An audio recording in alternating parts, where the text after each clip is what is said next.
This week we're going to talk about what's new in MetPy and what you can do with all these new features, as well as outline a new series of MetPy Mondays where we're going to pull remote data, make some case study plots, and take full advantage of the latest release. Welcome to another MetPy Monday.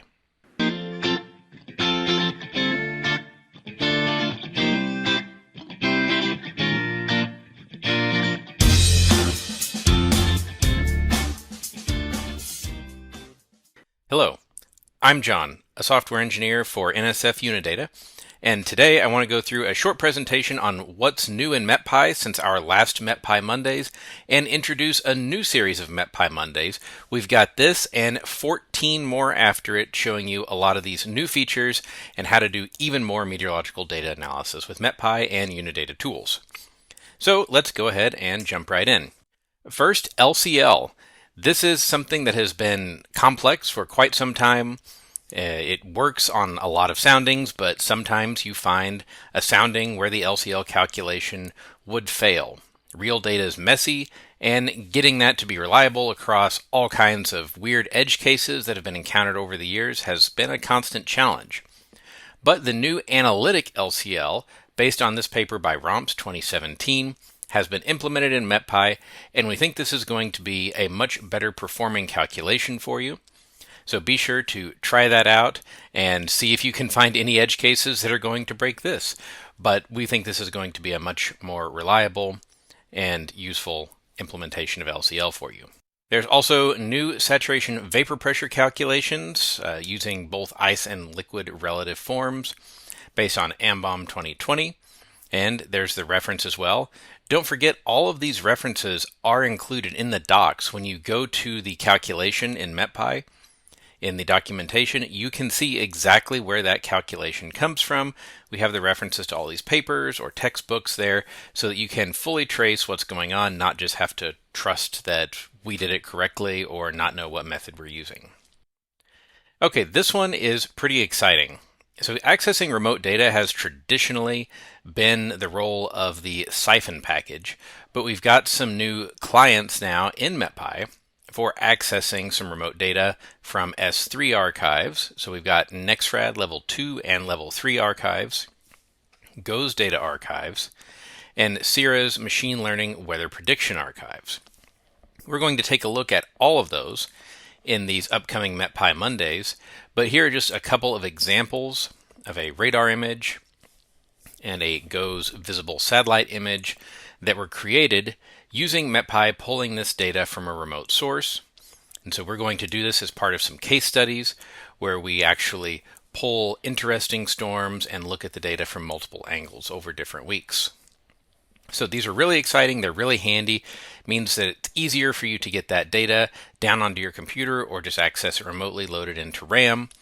And it's another way that you can not have to leave the Python environment that you're comfortable in to do your entire data processing workflow, from getting the data to processing the data and plotting it. All right, now these are something that's been requested for a while, and I personally am glad that we've got this in MetPy now because I love thermodynamics. If you've been a long-time watcher of MetPy Mondays, you know that I do a lot with upper air data and really enjoy looking at it. So these are the Stüve and Emagram plots. These are similar to a SKUT in that we're looking at a vertical section of data through the atmosphere, but they're plotted a little bit differently. And in the MetPy Mondays on each of these, we're going to talk about what's different and why you might use one or the other, or why you might use a SKUT. But these are now implemented in MetPy, so making them super easy to deal with. You don't have to worry about drawing the fiducial lines or doing any sorts of transformations yourself. Okay, then we've got a feature that is going to be really nice for those of you that like to make large-scale synoptic maps and use them in things like weather briefings. This is automatic identification of highs and lows. So if you've got a pressure map or a height map and you want to mark high and low areas, formerly you had to find those manually and put those coordinates in when you wanted to plot the symbols, which if you're doing a case study for a paper, that might not be a big deal. But if you want a script that you can run to generate things like a weather briefing, well, it was not super convenient. But now there's a peak finder, which can also be a trough finder, of course, that has been implemented in MetPy that lets you find these highs and lows automatically. And we're going to look at how to use that. It's not very complicated and can make maps like this no problem.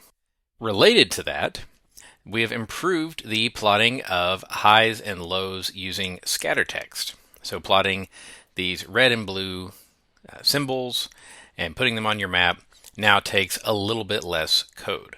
So we're going to show you how to do that as well in this map example.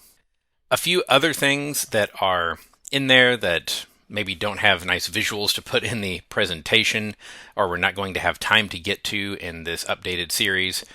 We've got moisture and temperature dependent gas constants and latent heat implemented in the calculations, just a way again to make those calculations even more accurate.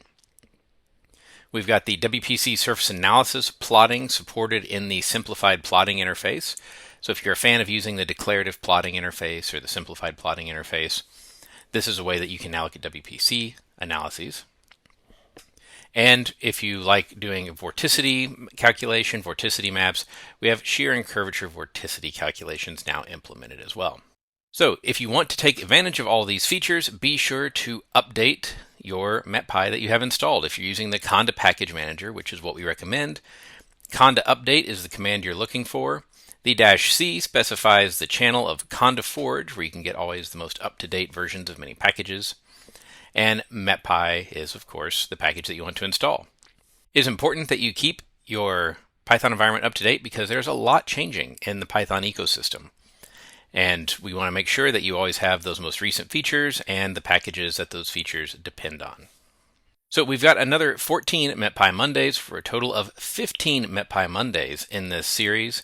We're going to talk about these features, download some data, create maps of case studies, work with some of those remote data endpoints, and do even more than that. So I'm really glad to be back to be able to share with you some of these new features in a new series of MetPy Mondays, and we'll see you next week.